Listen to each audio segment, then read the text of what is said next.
ඉන්නකෝ මේ බලන්න දුවගේ කකුල කාලා. මේ දවස්වල ඩෙන්ගුත් තියෙනවා. දුවට මොනවා හරි වුණත් කාලකන්නි සත්තු. තොපි ඔක්කොම හෙට උදේ වෙද්දි මේ ලෝකෙන් වඳ වෙලාම යනවා නබ.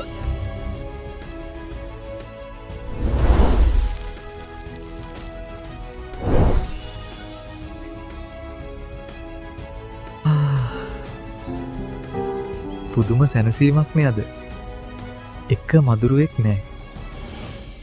ඒත් ඇයි මේ හාත්පසම මේ තරම් පාළු? එකමට හිතන්න අද රෑ ඔයාට නිදාගන්න යද්දී මදුරු දැල්ල ඕනේ නෑ. ෆෑන් එක දාගෙන ඉන්න ඕනේ නෑ. මදුරු කොයිල් පත්තු කරලා ඒ දුමාස්සේ හුස්ම හිර කරගන්න ඕනේ නෑ.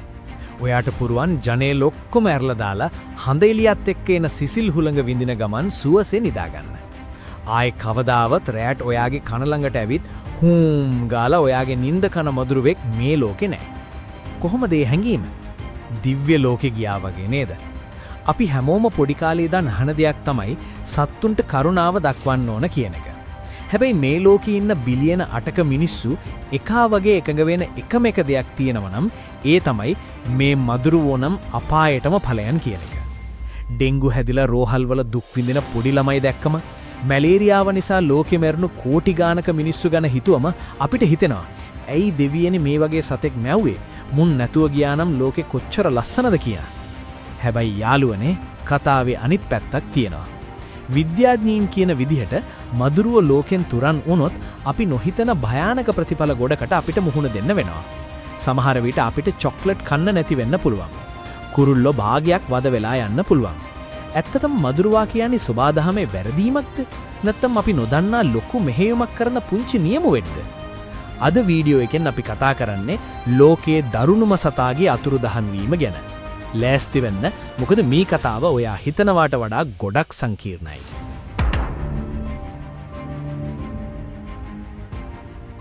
මුලින්ම අපි බලමු ඇයි අපි මුන්ට මෙච්චර වෛර කරන්න කියලා. ඔයා දන්නවද ලෝකේ භයානකම සතා කවුද කියලා? සිංහයා නෙවෙයි, මෝරා නෙවෙයි, නයා නෙවෙයි. ඒ තමයි මේ පුංචි මදුරුවා. ලෝක සෞඛ්‍ය සංවිධානයේ දත්තවලට අනුව අවුරුද්දකට මිනිස්සු ලක්ෂ 7කට, ඒ කියන්නේ 7 ලක්ෂයට වඩා මැරෙන්නේ මදුරුවෝ නිසා.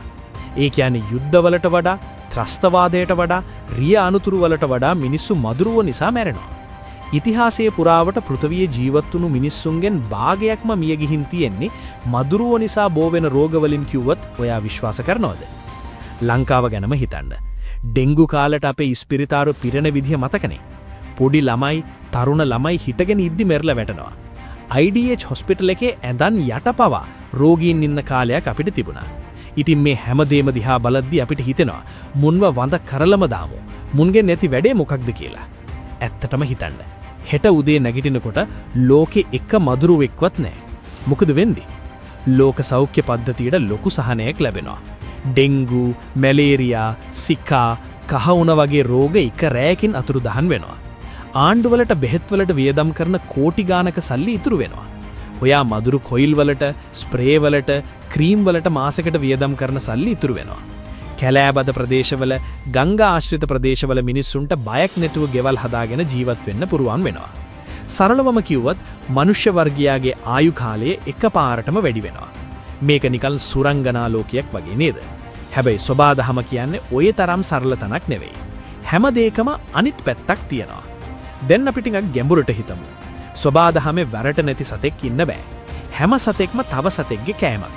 දැන් ඔයා අහයි, ඉතින් මදුරුවෝ කන්නේ කවුද? හූනොයි ගැම්බොයි විතරනේ. උන් මෙරුණට අපිට මොකට කියලා? නෑ, එතන ඊට වඩා ලොකු කතාවක් තියෙනවා. මදුරු වර්ග 3500කට වඩා ලෝකේ ඉන්නවා. මේ ඔක්කොම ලේ බොන්නේ නෑ. ලේ බොන්නේ ගැහැණු සත්තු විතරයි. ඒකත් බිත්තර දාන්න ප්‍රෝටීන් ඕන වුණාම විතරයි. පිරිමි මදුරුවෝ සහ අනිත් වෙලාවට ගැහැණු මදුරුවෝ බොන්නේ මල් පෙනේ. හැබැයි මේ කතාවේ වැදගත්ම කොටස තියෙන්නේ උන් ඉගලින්න කරින්. ඒ කියන්නේ කීටයෝ කාලේ. මදුරු කීටයෝ කියන්නේ ජලය පරිසර පද්ධතියේ ප්‍රධානම ආහාරයක්. ජලයේ ඉන්න පුංචි මාළු. ඒ කියන්නේ අපේ වෙල්වල ඉන්න දණ්ඩියෝ, පෙතියෝ වගේ මාළුන්ගේ ප්‍රධාන කෑම තමයි මදුරු කීටයෝ. ඊළඟට බත්කූරෝ. ඔයා දැකලා තියෙනවද බත්කූර කොච්චර වේගෙන් ඉගලෙනවද කියලා? ඒ වේගය ගන්න උන්ට ශක්තිය ලැබෙන්නේ මදුරුවෝ කාලා. එක බත්කූරෙක් දවසකට මදුරුවෝ 100 ගාණක් කනවා. ඉතින් හිතන්න මදුරුව නැති වුණොත් මුලින්ම මාළුන්ට කෑම නැති වෙනවා. මාළු මැරෙනවා. මාළු මැරුණම මාළු කන කුරුල්ලොන්ට, ඒ කියන්නේ කොක්කුන්ට, පිලිහුඩුවන්ට කෑම නැති වෙනවා. බත්කූරෝ වඳ වෙනවා. බත්කූරෝ කන කුරුල්ලෝ වඳ වෙනවා. මේක හරියට දාම් ලෑඩ්ඩුක ඉත්තෝ වගේ. එකෙක් වැටුනම පේලියටම වැටෙනවා. ආක්ටික් ප්‍රදේශයේ, ඒ කියන්නේ හිම තිබෙන රටවල සංක්‍රමණික කුරුල්ලෝ රංචි පිටින් යන්නේ එහෙ ඉන්න කෝටි ගානක මදුරුවෝ කන්න. ඒ මදුරුවෝ නැති වුණොත් ඒ කුරුල්ලන්ගේ ගහනේ 50%කට විතර අඩු වෙන්න පුරුවන් කියලා විද්‍යාඥයින් කියනවා. ඉතින් අපේ සතුට වෙනුවෙන් අපි අනිත් සත්තුන්ව බඩගින්නේ මරණවද කියන ප්‍රශ්නය මෙතන එනවා. දැන් මම කියන්නේ ඔයාගේ හිත රිදෙන කතාවක්. ඔයාට චොක්ලට් වලට ආසද? කවුද අකමැති නේද? හැබැයි ඔයා දන්නවද මදුරුවෝ නැති වුණොත් ඔයාට ආයේ කවදාවත් චොක්ලට් කන්න ලැබෙන්නේ නැහැ කියලා. මේක ඇත්ත. චොක්ලට් හැදෙන්නේ කොකෝවා ගස් වලින්නේ. මේ කොකෝවා මල හරිම පොඩි සංකීර්ණ මලක්. ඕනම කීටයට මේ මල ඇතුළට යන්න බෑ. මීමැස්සොන්ටවත් මේ මල ඇතුළට යන්න බෑ. කොකෝවා මල පරාගණය කරන්න පුරුවන් එකම එක සතාට විතරයි. ඒ තමයි මිජ් කියලා හඳුන්වන ඊටාම කුඩා මදුරු විශේෂයක්. ඒ කියන්නේ මදුරුවන්ගේ ඥාති සහෝදරයෝ. මේ පොඩි සත්තු නැති වුණොත් කොකෝවා ගස්වල ගෙඩි හැදෙන්නේ නැහැ. ගෙඩි නැත්තම් කොකෝවා ඇට නැහැ. ඇට නැත්තම් චොක්ලට් නැහැ. නිකමට හිතන්න චොක්ලට් නැති ලෝකයක්. වැලන්ටයින් දවසට දෙන්න දෙයක් නැහැ. පොඩි ළමේ කණ්ඩද්දි දෙන්න දෙයක් නැහැ. බේකරි කර්මාන්තයේ අයිස්ක්‍රීම් කර්මාන්තයේ කඩා වැටෙනවා. මදුරුවෙක් ඔයාගේ කන ළඟ කෑ ගහන එකද වැඩියෙන් හොඳ නැත්නම් ජීවිත කාලෙම චොක්ලට් නැතුව ඉන්න එකද? මේක පුදුම සම්බන්ධයක් නේද? අපි වෛර කරන සතා තමයි අපි ආසම කෑම එක හදලා දෙන්නේ. තව අපූර්ව මතයක් තියෙනවා පරිසරවේදීන් අතරේ. ඒ තමයි මදුරුවෝ කියන්නේ වනාන්තරවල ආරක්ෂකයෝ කියලා. ඇයි එහෙම කියන්නේ? මිනිස්සු කියන්නේ හරිම කෑදරි జాතියක් නේ. අපි කැලෑ එලි කරනවා, ගස් කපනවා, සත්තු මරනවා. හැබැයි ඝන කැලෑවක් ඇතුළට යන්න මිනිස්සු බය වෙන ප්‍රධාන හේතුවක් තමයි මදුරුවෝ කියන එක. ඇමසන් වනාන්තරයේ වගේ තැන්වල මදුරුවෝ වලාකුළු වගේ ඉන්නවා. ඒ නිසා මිනිස්සු ඒ පැටිවලට යන්න, ගෙවල් හදාගෙන ගොවිතැන් කරන්න බයයි. නිකමට හිතන්න මදුරුවෝ නැති වුණොත් මිනිස්සු බයක් නැතුව ට්‍රැක්ටර්, ඩෝසර් අරගෙන කැලෑ මැද්දටම යයි. හෝටල් ගහයි, ගොල්ෆ් පිට්ටියන් හදයි. දැනට ඉතුරු වෙලා තියෙන ලෝකෙ පෙනහළු ටික, ඒ කියන්නේ වනාන්තර ටික ආරක්ෂා වෙලා තියෙන්නේ මදුරුවෝ කියන මේ හමුදාව නිසා වෙන්න බැරිද? මදුරුවෝ කියන්නේ සබාධමෙන් මිනිස්සුන්ව වනාන්තර වලින් ඈත් කරලා තියන්න දාපු වැටක් වෙන්න බැරිද? මදුරුවෝ නැති වුණොත් මීට වඩා වේගෙන් වනාන්තර විනාශ වෙලා දේශක්ලිනික විපාර්ශය විලා අපි ඔක්කොම නැති වෙන්න පුළුවන්. හරි. අපි හිතමු අපි කොහොම හරි මේ මදුරුවෝ ඔක්කොම මැරුවා කියලා. සබාධමේ එක නියතියක් තියෙනවා. Nature abhors a vacuum. ඒ කියන්නේ සබාධම හිස්තෙන් තියන්න කැමති නැහැ. මදුරුවෝ අයින් වුණු තැනට අනිවාර්යයෙන්ම වෙන කවුරු හරි එනවා. ඒ එන කෙනා මදුරට වඩා භයානක වුණොත් මොකද කරන්නේ? හිතන්න මදුරුවෝ බොන්නේ ලේ විතරයි.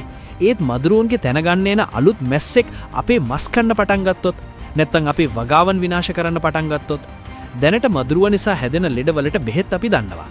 ඒත් අලුත් සතෙක් ගෙනන අලුත් වෛරස් එකක් ඊට වඩා මාරාන්තික වුණොත්, මේක හරියට දන්න යකාට වඩා නොදන්න දෙවියා භයානකයි වගේ වැඩක්.